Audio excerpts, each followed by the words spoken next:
to spread this around.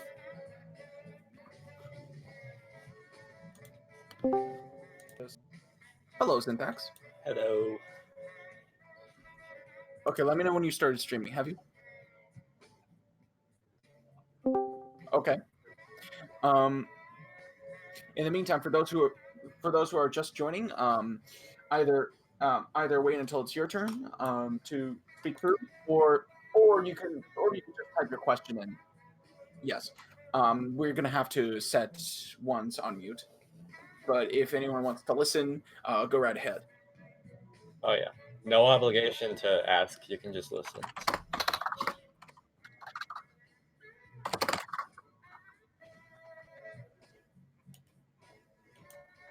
All right.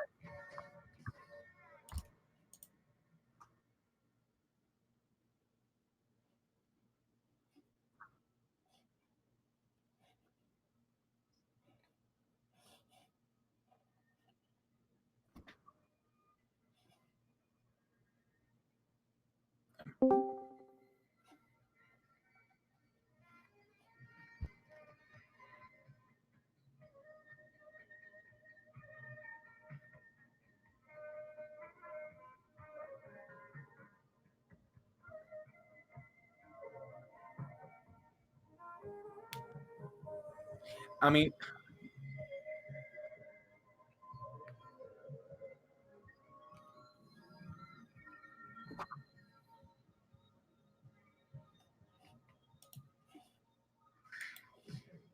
Heck yeah.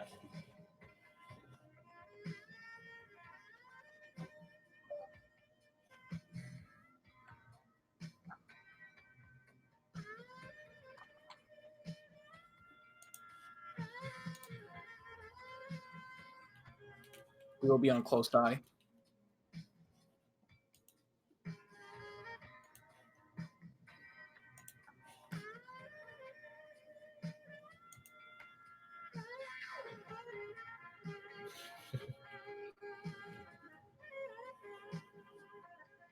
Looks like we got our first question. Yep.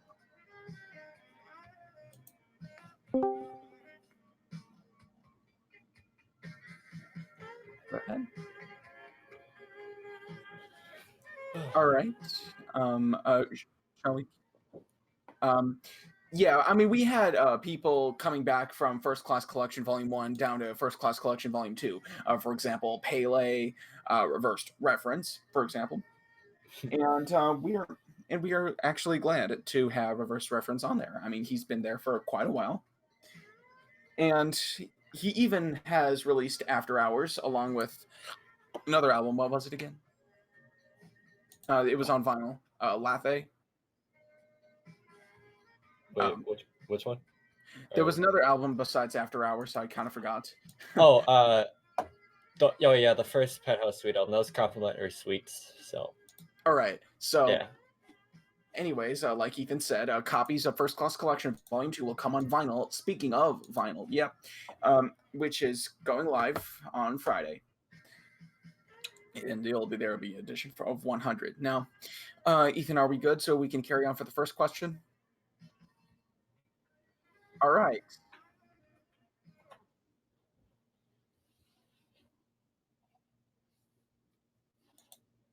All right, go ahead. All right.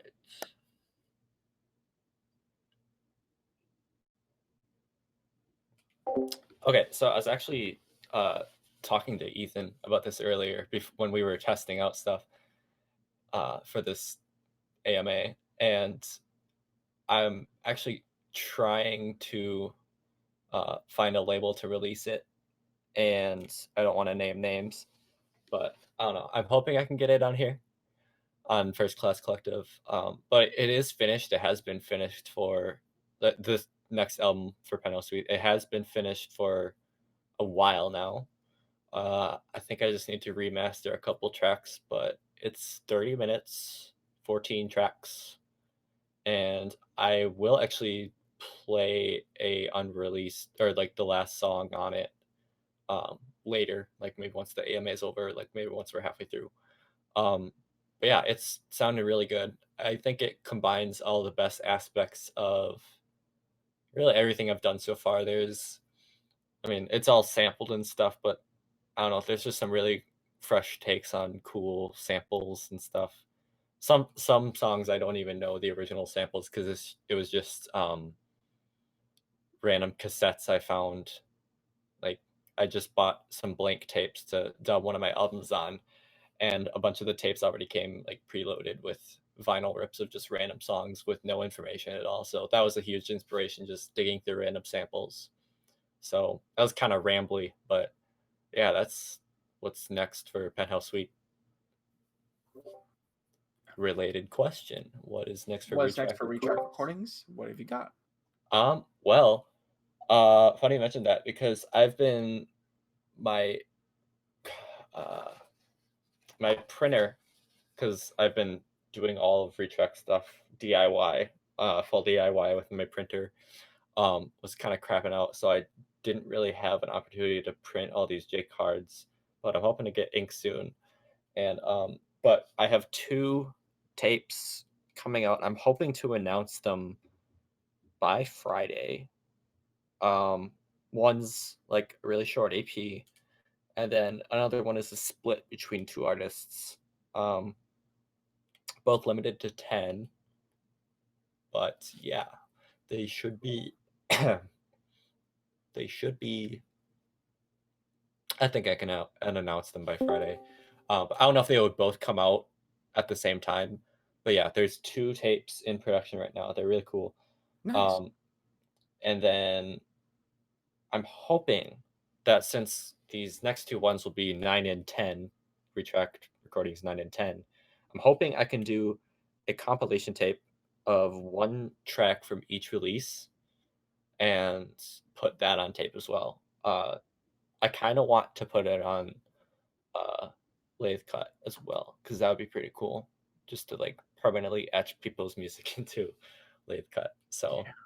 yeah, that'd be pretty cool. Hopefully, I can get it as good as quality as the After Hours and Complimentary Suites lathes turned out because those sound amazing. So I'll probably go with the same service. So yeah, Yep, that's so cool. lots of things. Just need to find the right time to announce them.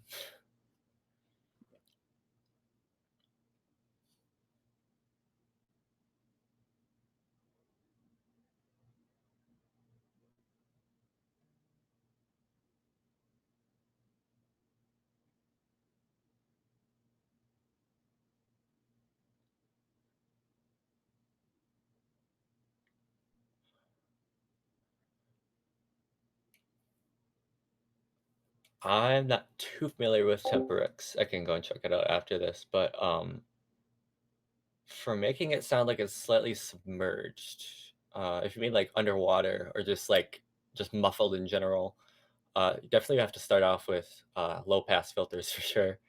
Um, but still want to have probably some resonance, so like the high frequencies are still slightly there. Um, or submerged. You could also mess around with like phasers, slight phasers. I mean, you don't want to go overboard with it. Flangers as well. Um, yeah, I mean, we could talk more about it in DMs, but yeah, that's a cool question. Yeah. Um, yeah, yeah, we should talk more about that. I can help you out with that. Yeah. Okay. While we wait for more questions to come in, I might as well relate to buying blank tapes and whatnot. I mean, I always used to do that before I mean, at the time of starting cassettes, I haven't even um, got pre-recorded ones. I just want to like Mhm. record my own, and that's pretty much half the fun of the cassettes and whatnot. All right, so we got another one by Zoroark Films again. What is your Ooh. favorite album that you've ever worked on? Um, so I honestly haven't worked on too many yet. Um, but I would honestly say First Class Collection Volume 2. I mean, that was like the first one that I've got like hired to master it for vinyl, and I might have had a hand in that by like self-promoting myself with and talking with you and be like, "Hey, I want to master your album for vinyl. Let me master your album for vinyl." But Yeah, it I I I mean, I guess you can't hear for yourself until you have the record, but it does sound really amazing. Uh, yeah, and but it was super fun, like, being the only one, I mean, besides Ethan and Zico, having, hearing all these tracks and, like, you can't share them with anybody, but, like, the whole thing is just such a great album, and, like, Nice. yeah, Well, we're glad to have you on board, and yeah, congratulations with your other alias of hopping on this compilation album. yeah, yeah, that track, I had it, like, um, I Sitting had on. it sitting I had it sitting in my folder for, uh I would almost say, like, maybe a year or 2. Like, I made that at I'm sorry, I'm just laughing at the chat. I'm just, um I had that track KBPS server, like, lying around since the time I made the Omnimania album, but, like, that was just, like, a completely different vibe from the rest of the album. Um, but yeah, I've had that track sitting around for a while, so it's, like, cool to see it finally have a home, but, like, um you guys are distracting me with the chat. Okay. No, no, no, no, no, you're good, Okay, you're good. yeah, I'm gonna I have to. no, yeah, I think that question's answered, though. Um, yeah, no, no, yeah, no hard Yes. feelings, everyone, no hard feelings. My dude, uh, Weimaraner, I forgot how to pronounce I looked it up. Yeah, I forgot how to pronounce his name, Oh, but, also just got word that we just sold out all 50 copies of the First Class Collection Volume 2 tape. Yep. woo! As we speak, yep, we just sold out. Good choice, good choice. Yep. Um, Yep. oh, Thank you all for your support. Now proceed. I'm sorry. no, you're good. Alright.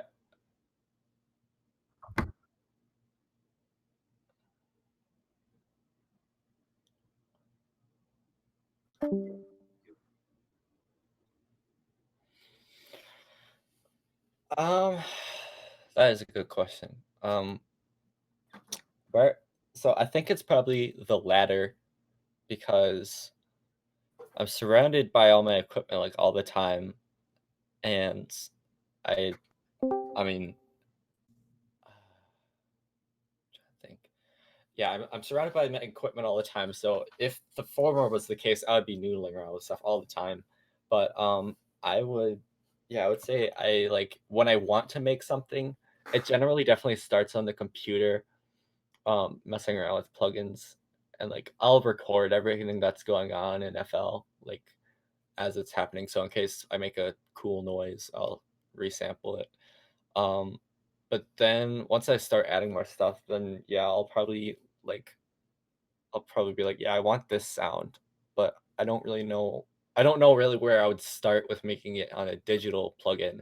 So I just go straight to my synthesizer, plug it in, and yeah, so I've been using my synthesizer since like middle school, and it's getting kind of finicky a little bit. It kind of fizzles out sometimes, but I think like sometimes that can make cool sounds.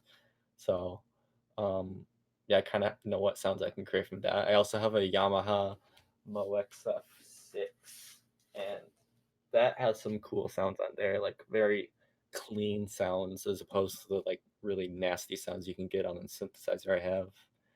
And so yeah, I guess I can like sit down in front of my equipment and know like what type of sounds I can get out of it at least, but I don't know if I would like be able to plan out a whole song. Um, yeah, but I mainly just mess around and see what comes out because you can make some pretty cool sounds going out of just coming out of that. So yeah.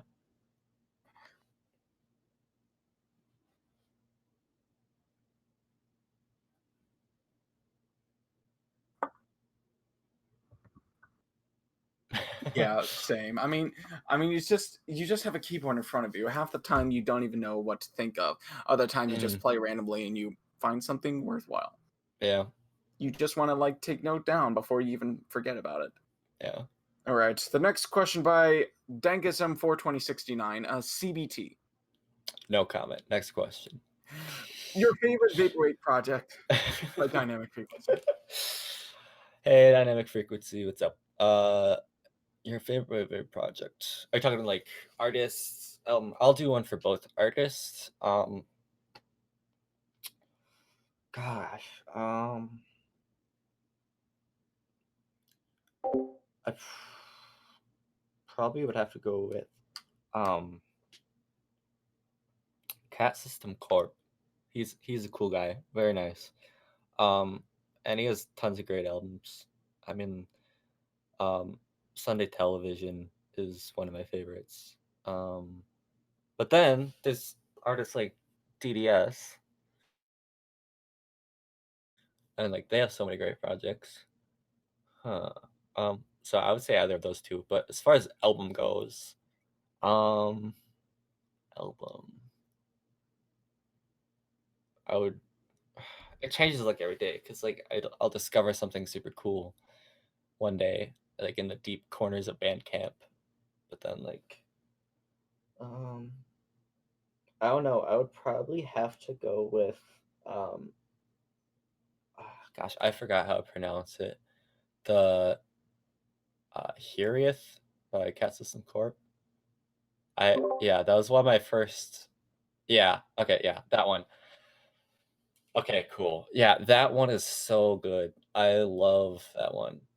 There's so many good songs on it, and it's like 50 minutes long, 24 tracks. Like that's my kind of album where it's just all over the place, but like still somehow like comes full circle and it's just a really pretty album. And also the vinyl looks amazing too. I have the OG mint green signed by Jorn. Yeah. I when that's I did get it signed. Yeah, I cuz uh this is like my first interaction with Jorn. I asked him like as soon as it sold out, or like a while after it sold out. I mean, I had put the vinyl digital link where it was being sold on my Christmas list for my parents, but then it sold out like a day after I told them I wanted it. So I like messaged him. I was like, "Hey, I really love this album and I just missed out. Do you have any copies by any chance?" And he's like, "Yeah, I have a personal copy. I'll sign it for you so you don't flip it." I'm like, "That makes perfect sense." So, yeah, and it sounds amazing. Looks amazing.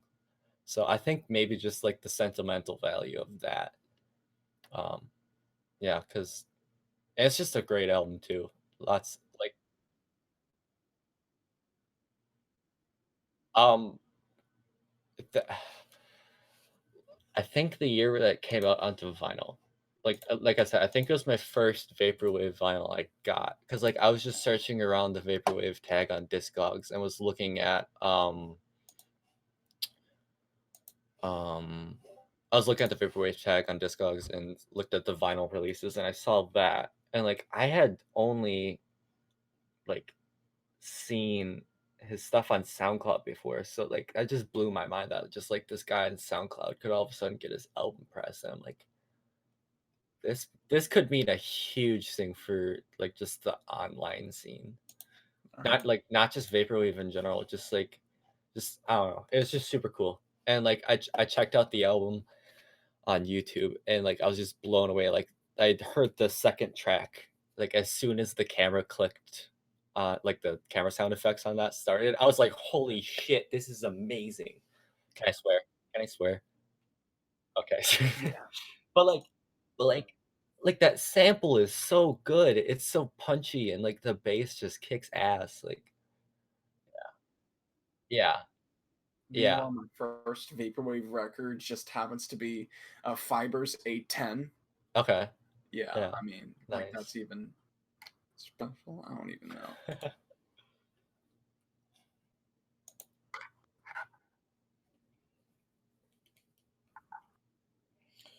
Um, I feel like that's kind of what I do for all my songs, but like if um actually I think the most extreme example of that was um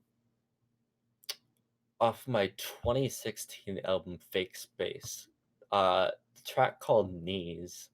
I actually dreamt up that song. And like it really turned out like exactly how I wanted it. I mean, despite like remastering it a couple times. I still need to put out the remaster of Fake Space because like I said, I remastered it like 3 times because like it was originally like super quiet, like the whole album. I feel like that's a lot of problem. Like that's a big problem with a lot of like online albums. It's just too quiet. Like don't overdo it with like the loudness war and stuff, but like I want to hear it. But yeah, that track I dreamt up, and that one's an oddity because like it has vocals from me on it. I mean, vocoder vocals, but um, and like it's like a quasi-religious song, but like I'm not really interested in religion a whole lot, but like it's a song about going to church. But like that's how it was in the dream. So I'm like, hell yeah, why not? Like a religious song. But yeah. So yes, that I have been able to think up or dream up a track, I guess, and then translate it to my DAW with varying degrees of success. So yeah, that's cool. That's a cool question.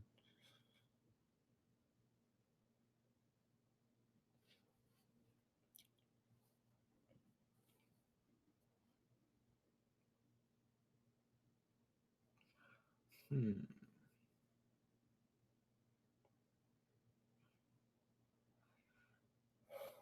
Ooh, that is a very good question. Um, I think I might hear a sample first, and then I'll get ideas of what I can do with it. And then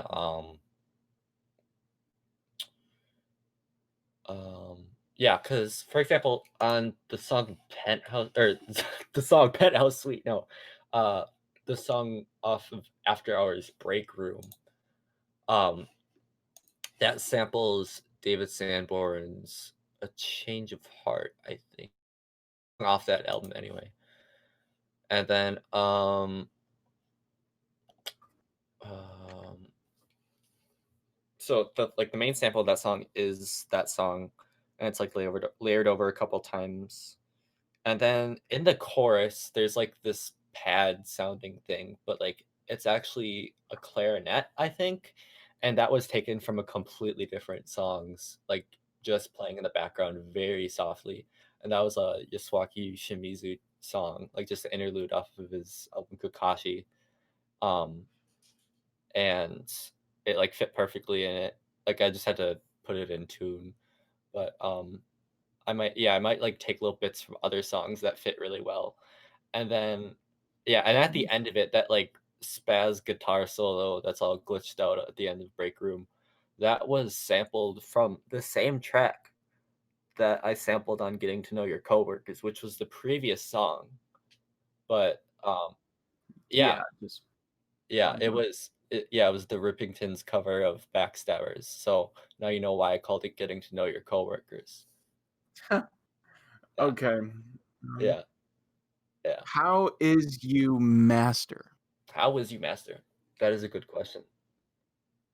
Yeah, how is you master? Um, let's see.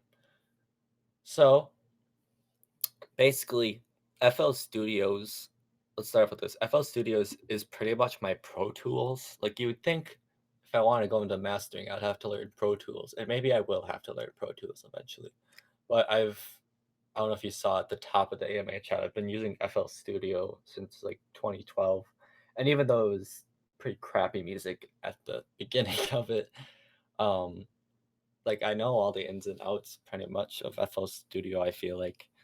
Um, so what I do is load all of the track if it's just a person has sent me the bounced mixes of each of their songs on the album, like First Class Collection Volume 2, like you guys just sent me the 15 tracks that you had, and I worked off of those, and I'll load them all into FL Studios, and I will like solo each one. I'll like maybe master one of the songs, like mess around with EQ first and see what sounds good. Like a lot of the times I'll have to turn up treble and bass, because people like bass and treble. Um, and then I'll go on to another song, and if I liked how the previous song sounded, I'll use that as a reference for the next song to master. And like sometimes if I don't know what to do with a song yet, I'll come back to it. Yeah. So it may not necessarily be in order, but yeah, basically just a lot of cross-referencing songs. Like it may sound kind of chaotic, but eventually, like once it all comes together and like you get everything sounding perfect, it's just super satisfying, and you just feel good about it, and you can listen to it in your car, and it'll sound good. Um, Yeah. I've yeah, yeah, also piggybacked. Oh, go ahead. you have to definitely make sure you listen to it on a bunch of different sound systems and make sure it sounds okay. Because like you should try to make it sound good on even the crappiest of speakers. So like play it off your iPhone, play it off of those really crappy earbuds you got on the black market. Yeah. So I've also managed to piggyback and ask you another question. okay. Other than your Penthouse suite or reverse reference and other first class collective albums, what else did you get the opportunity to do vinyl masters with? Okay. So my dude Zorro Arc Films is in here. Can I tell them what we're working on? Just like type in the chat if you're here. Maybe. Well, at this rate, we should probably be stoked. Go for it. Okay. All so, right. Zorro. Hold on. Zorro Art Films said, Okay. My dog's on the couch. He's scratching it. That's pretty cute. So Zorro compiled a album called Night Beach.mp3 on Hollow Jams. It released on Hollow Jams a few weeks ago, and it is about an hour long. It's pretty great. It's another compilation, as I said, but it's super cohesive. It's really relaxing, and it sounds like it's night on a beach. So, but we are planning to work with Hollow Jams, hopefully, to put it out on vinyl. So that's cool. We haven't found out a release date yet. We need to talk to Hollow Jams about that. But yeah, that should be coming this year. And I know Zorro teased that on his Twitter a bit. But yeah, that is a real thing. That will be a real thing. So yeah, I can't wait for that. Yeah. Nice.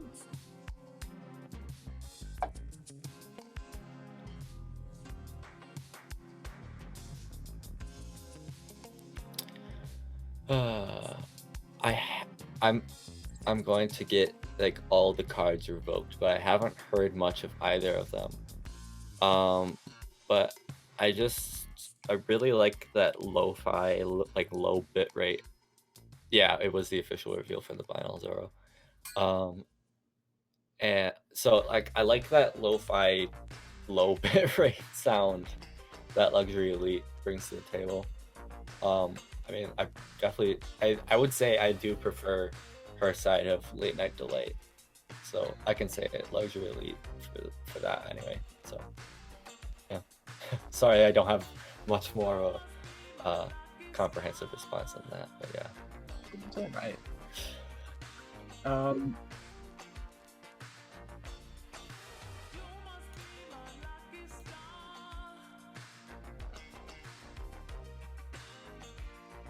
Okay.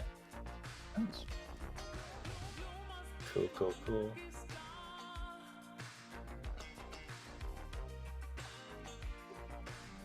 That's a good one. If I ever do a Penthouse Suite live concert, I definitely want to bring along a microphone and try to sing that. We wish. I mean, like no auto tune, full reverb, just yeah. Just yeah. Next question. By okay. What? Okay. Can you do the quote unquote Aphex Twin method of having a lucid dream in which you make a track in your studio, then wake up and recreate it within an hour? Whether even RDJ himself can do this is debatable, come to think of it. Yeah, RDJ kind of he's a prankster, so we'll never know if he's being serious. But I wish I could do that, but I don't even know if I can lucid dream. But yeah, that'll be cool. Yeah, I wish I could do that, but I unfortunately can't. No, sorry. Alright.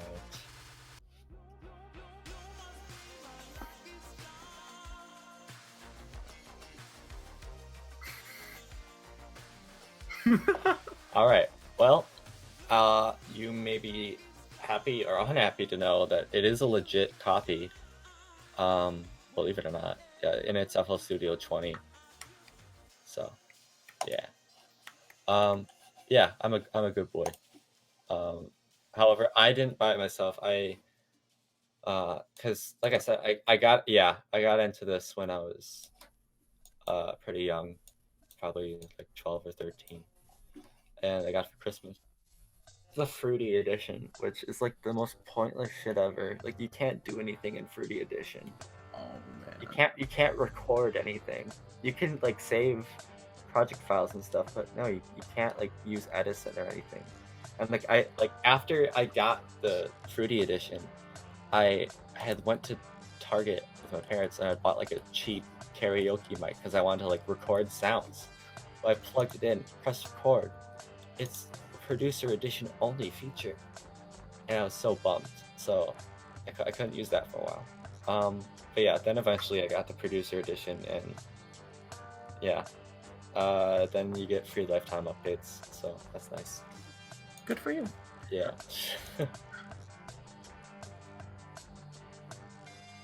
Yeah. Okay.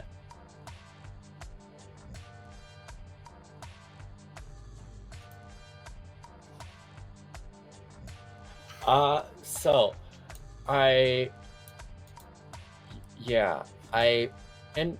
in short, yes, I am. But like the thing with that is that like I don't really produce that. Like I don't have a project file for any of those, so I'm not like constantly working on that. But like because I use like all hardware for that. I mean, I process it with FL Studio, but it's all like keyboards and synthesizers and stuff like that. So pretty much, I mean, it is recorded through my tape deck, and so that's pretty cool. But yeah, New Mexican Stargazer stuff. Yeah, I am working on more stuff with that. I think the next thing I'm working on is a split actually, with one of the artists that released an album on Retrack, Hannah Banana. I released her album The Common, and pretty similar stuff to New Mexican Stargazers. I actually sent Zico a cassette of that because he wanted it in a giveaway. So, yeah, I think the split I'm doing one with her. So that might be the next New Mexican Stargazers album. I just need to edit down the half-hour jam session I did. Around the same time that I did that I recorded Epiphany Sky Space, which is the last album that I did for New Mexican Stargazers. That got a 10-copy tape run and sold out in a day, so that was cool. I hope y'all are enjoying the cassettes for that. And I didn't even expect to like sell two, so that was really cool. Like 9 of the copies sold in one night, and it was really amazing. So yeah. Yeah, it was pretty cool. 10's not a lot, but it was a lot for that alias because I had never done a physical release for that alias. So yeah, like I did not know like people were that interested into that alias, because like with digital stuff, you can't really tell if people are downloading it to listen to it, or like they'll listen to it, don't like it, and then delete it, or oh, that's my dog. Hey dog. Or if what like shoot, what was I gonna say? My dog distracted me. But with physical stuff, you can tell that people are buying it because like they obviously like it if they're buying it. Hopefully, I mean, I would hate someone to buy a copy only to destroy it or something. But Exactly. Some people like the music and want to support the artist. Others just want a collection. Others just want to flip, and Yeah, others would face the nostalgia. yeah. Can And can I so we talk about? have another question Oh, again from Weimar Renner. Oh, okay, go ahead.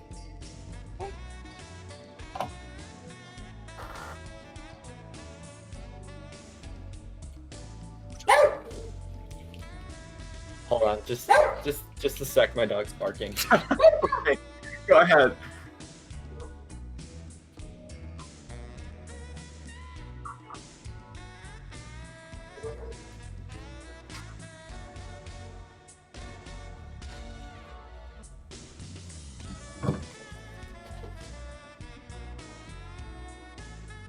Okay, I'm back. I'm sorry. What was the question?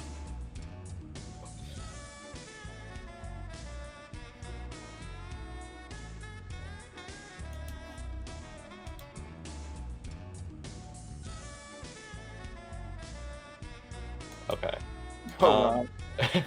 Anyways, Okay. speaking of recording and whatnot, another question from Weimaraner. He gave us the pronunciation. I'm pretty sure I said this wrong, but any more field recording stuff? Studies on the passage of time was cool. So for those who don't know, Studies on the Passage of Time was 2 field recordings I put out on really super DIY recycled cassettes on retrack recordings.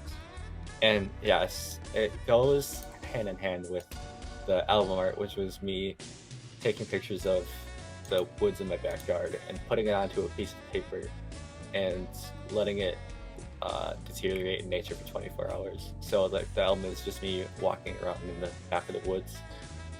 Any more field recording stuff? I mean, I would love to do more stuff like that because like I think it's just nice, quiet stuff to listen to if you're like going to sleep or just like don't really know what to put on, but you want to put on something, just background noise.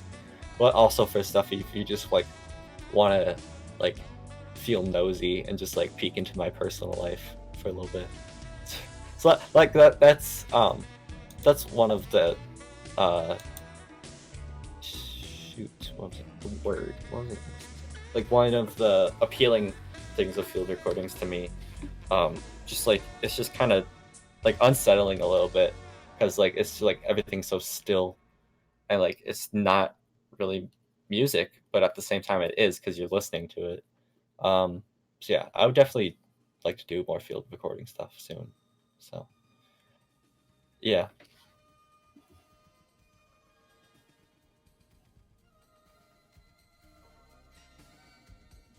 yeah, yeah, yeah,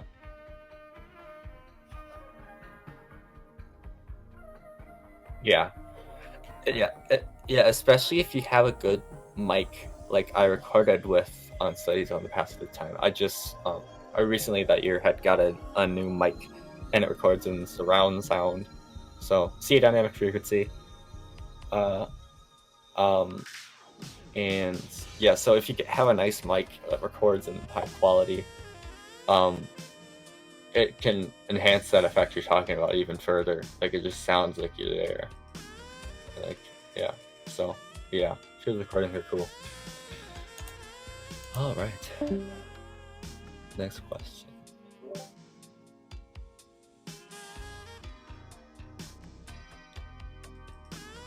Um, I guess um I did do a recording of not my dog, not the dog that I have here, but my sister's dog who came to visit. Whenever my sister's gone, he howls. So I recorded that. Like I got like really close to his snout, so it was like super loud. So maybe that dog I'll sample, but this dog I have in here. He's outside right now because he was barking at me, so I think he wanted to go outside. He's just on the deck. But he gets kind of snappy sometimes. He doesn't really bark a lot, but he gets snappy. So maybe I'll like sacrifice my hand for you guys and try to pet him while he's sleeping. um, Yeah, I mean, worth it. obviously. I mean, gotta do it for the dogs. exactly. Everybody I loves mean, dogs, even when they're angry. yeah.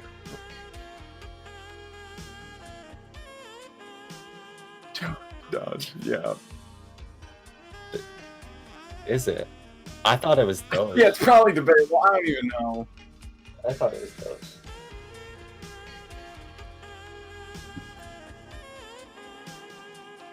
Exactly.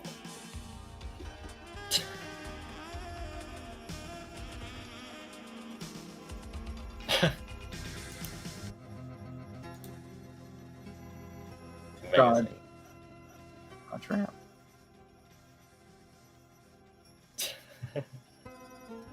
Yeah, they, I'm not sure, sent me a question on Twitter, actually, speaking of Doge. They No, said, yeah. Stan Luna. I do not stand. I don't, sorry. I don't listen to K-pop, unfortunately.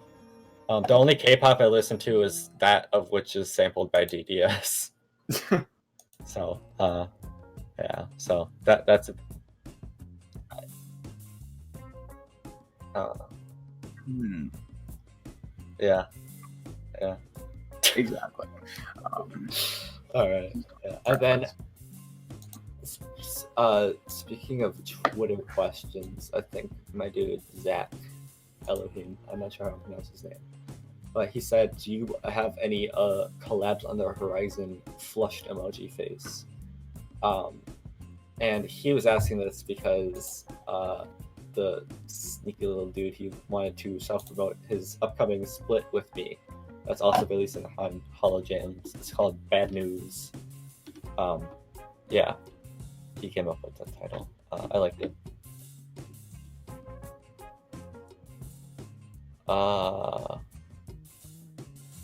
Which?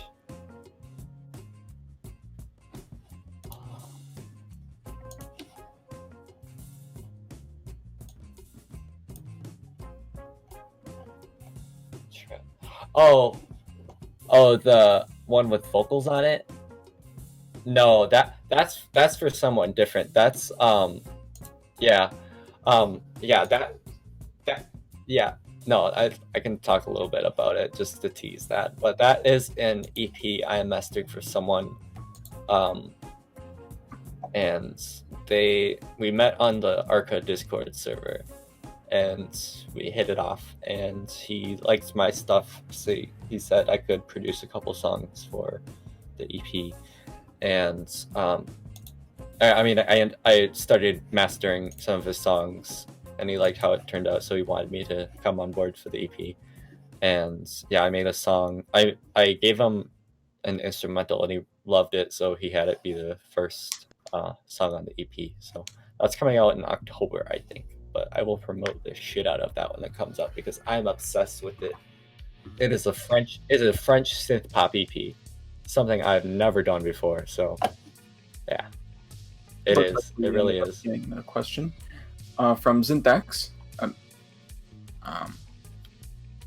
How much did getting into the vaporwave scene end up changing your music taste?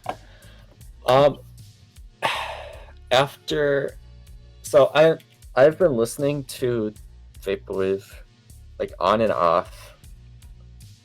Like I wouldn't say it's my primary genre I listen to, but I definitely have been listening to it on and off since like middle school, when I discovered Macintosh Plus on like SoundCloud and Funnies and stuff. But one of my favorite albums was Contemporary Sapporo by Vectroid, under that Virtual Information Desk record. And that album like has so many, like, I look back at it now, and like that album has influenced my music taste now, because like one band I do stan is the Rippingtons. And they're this smooth jazz outfit that had like a few really good albums in the 80s and 90s. I don't really like their recent stuff because it's like really cookie cutter, almost like electronic jazz. But like, Yeah, but they're like their first 5 albums, like everything up to Weekend in Monaco, or I'm not sure how to pronounce it, but like up to their album Curves Ahead is just so good. Such good jazz fusion and smooth jazz, and like the and also Welcome to St. James Club. That's where the first track off of Contemporary Sapporo was sampled. Soulmates.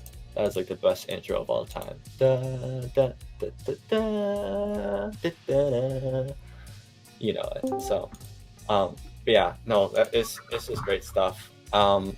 So it vaporwave definitely has influenced my music taste now, like 5 years later, without me like even realizing it.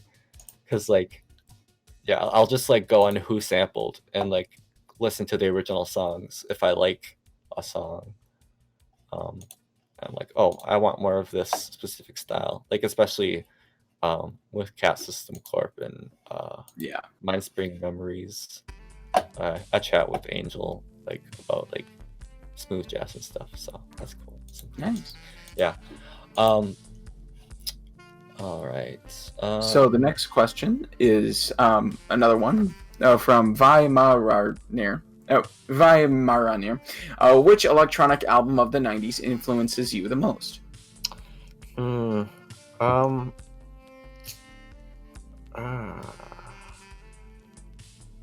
There's like, when I really got into IDM and stuff, there was like an album of the week that I would listen to while I was doing homework.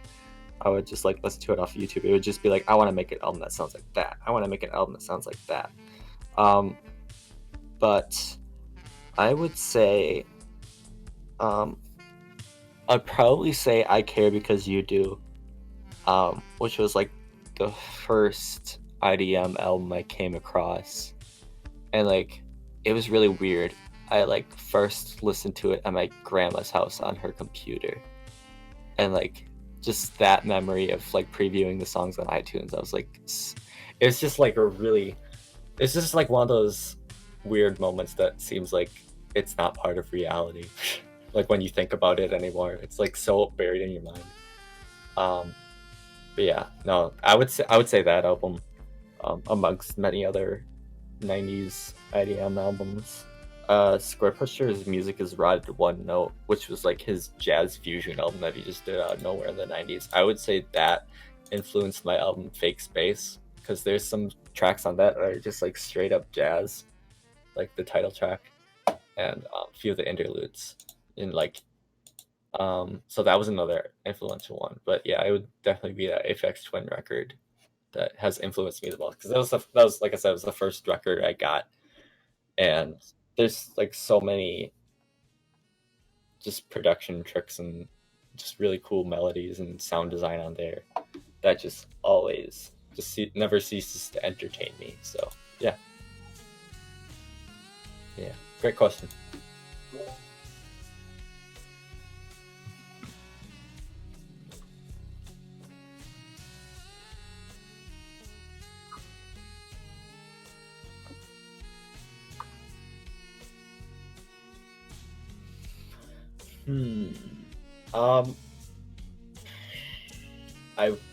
I mean, like, Discord servers are nice. I've found Discord servers are nice.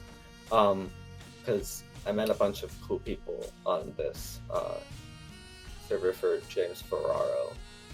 I'm like friends with a lot of people on there, so that's cool. And yeah, so joining Discord servers is nice. You can meet people on there. Following people on Twitter, like, I found that just like, even if I've interacted with someone, like maybe just like for like a couple replies on a Twitter thread, like if I like their vibe, I guess I'll follow them. I don't really use SoundCloud. Like, I deleted my account and then created another one, but I don't use that anyway. I only use that if I'm like sending something to like a demo submission or something. But I used to generally like go on like tags of genres and go on there and search out people to follow. But yeah, so like, just like I don't want to say like spam follow because that's not what I do. I'm definitely very like picky about people who I follow, but like, don't be afraid. Sorry about to that. just no, you're good. It was Don't also be afraid to. And so we have 10 minutes before we wrap up. So Yeah. if anyone else wants to break out some more questions, I'll send out a tweet regarding this. Yeah, sounds good. And I don't know if Ethan told you, but I have like Zico was gone. Welcome back, Zico. Oh, yeah. Apparently it was all screwy and whatnot. But okay. Then again, just to fill in, we got some. Meanwhile, also noting that you scoured through cassettes and found some vinyl rips on there. Yeah. I mean, just last week, I ended up getting a box from my grandmother down in Houston. Nice. Well, she was from Houston, but then again, we found a full-on box full of VHS tapes, cassettes, and most though majority of the ones we had to throw out because they were all junk and whatnot. Yeah. But then again, they were all filled with Arabic music and whatnot, and some were not even labeled. Yeah. But then again, half the fun of it is, I mean, you never know what's on the tape, actually, especially when it's not even labeled. Yeah. Like one of the at one point when I was using the tapes to dub my album onto them, I like would listen to them first and like archive them, but like when I realized that like every single one of these had music on them, I was just like, okay, there's too much music on here. I need to get to work on dubbing the albums. There's no way I'm gonna be able to archive exactly. So I unfortunately had to dub over some of them without archiving them, but now that like orders for that album have slowed down, I'll start listening to them and look out for samples. Because like I said, that's how I made like a bunch of the songs on this upcoming Penthouse Suite record. And speaking of, I don't know if Ethan told you, but I was planning to play a song off of there on here. So yeah. All right. So we can either do that at 7 or like 4 minutes before we head out. So, but yeah, we can do that at 7.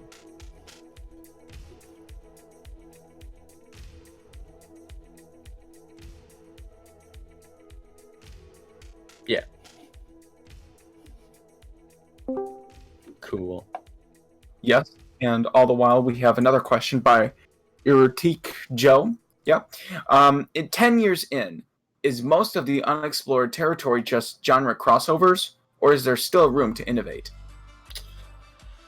That's a very philosophical question to 10 years in, is most of genre crossovers, or is there still room to innovate?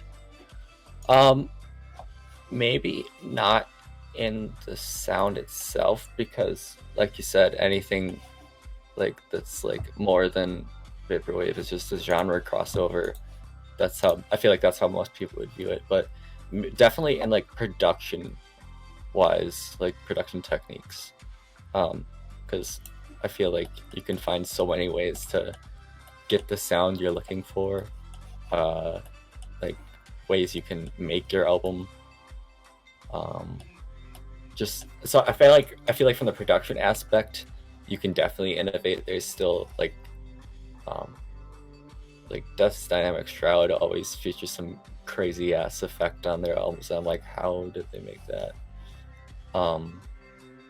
So yeah, production wise, but like I guess like that could evolve the genre, but yeah. Oh, that's a cool question. Yeah, pretty much. I mean, we had lots of talks and even jokes in between about like genres being dead, one other being embarrassing to say, and and so pretty much interesting. Yeah, the downfall of genres. I mean, exactly.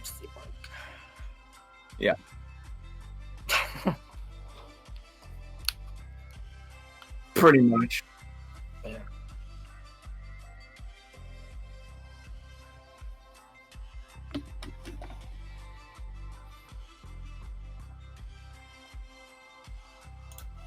Mhm.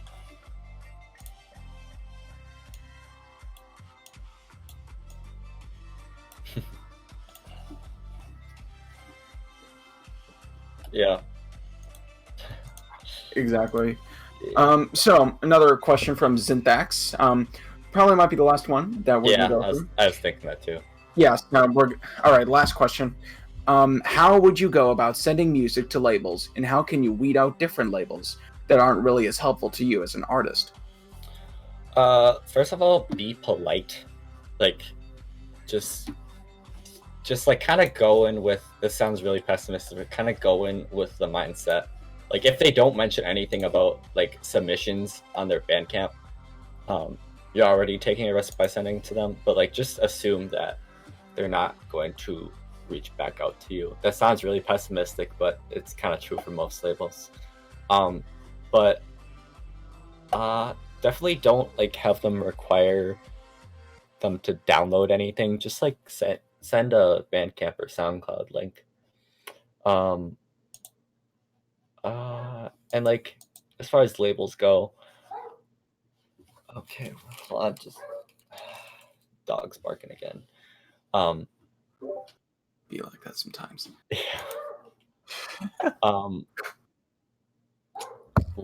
But yeah, that's what I would start off with, by just being generally being polite with labels. As far as like figuring out which labels would be useful to you, just take a look at their main front on the internet. If it looks like it's reputable, I mean, this may sound kind of like bad advice, but just kind of go with your gut feeling, because like sometimes you can find cool labels, and also go through genre tags on Bandcamp and just like search through labels there. Exactly. Yeah. So all right, and apparently for those of you who are still searching for a label as well, keep in mind there are many fish in the sea, and in no way is First Class Collective any form of competition. But um, then again, there are many ways to do. It's often a process of elimination. Do what works, do what's best, and Sure. so forth. Anyways, as we wrap up this AMA, any last words? Any self promotion that you would like to spill out more? Go to retrackrecordings.bandcamp.com. I linked that up there, but there's some great tapes by some quality people making quality music on there. We even recently put out our first 12-inch and 7-inch lathe cuts, and those sound pretty great, actually. Yeah, thank you, Ethan, for linking that. Nice. Yeah, my dude Arthur in the chat, whose name we couldn't figure out how to pronounce, he released a single, and I'm actually putting out another tape I forgot to mention, but it's so far off in the future I forgot. Go ahead. I am putting out one of his tapes, one of his albums, and that's pretty cool, because it will be releasing on New Year's Day. So yeah, pretty far off in the future, but Ooh, nice. yeah, it'll be nice to celebrate the New Year. Lots of potential. Yeah, lots of potential. But yeah, I have 2 tapes coming out on there soon. Not for me, but just other artists. But yeah, I'll probably reveal more information about that later this week. Good for you. Yeah, thank you. And That's it. Yep. And I that is think it so. for No, I was saying, yeah, carry that's on. it. Okay. Anyways, that is it for our first AMA chat with Reversed Reference, also known as Penthouse Suite. And so Reversed Reference, if you would please show us your social media and whatnot, so that people will go over there and check you out. All right. Yeah. Place them in the chat. Yeah. I'll do that while I play this track. All right, go ahead and play the track. All right. That is it for the AMA. I'm Zico. And I am Carter. Yeah. I'm just Carter. / reverse reference / Penthouse Suite / New Mexican Stargazers, etc. And C squared, I guess. I have no idea what I'm doing with that alias, or if that's even an alias. Yeah. All right.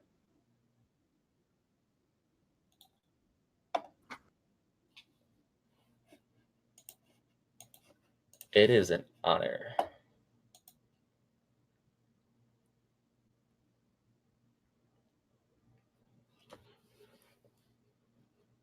Oh,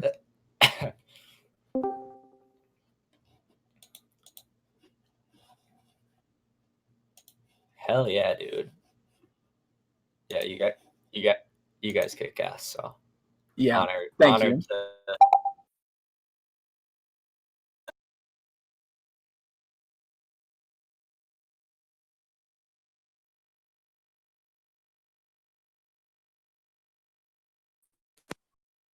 All right. Let's take a listen. All right, this track is called Margaritas.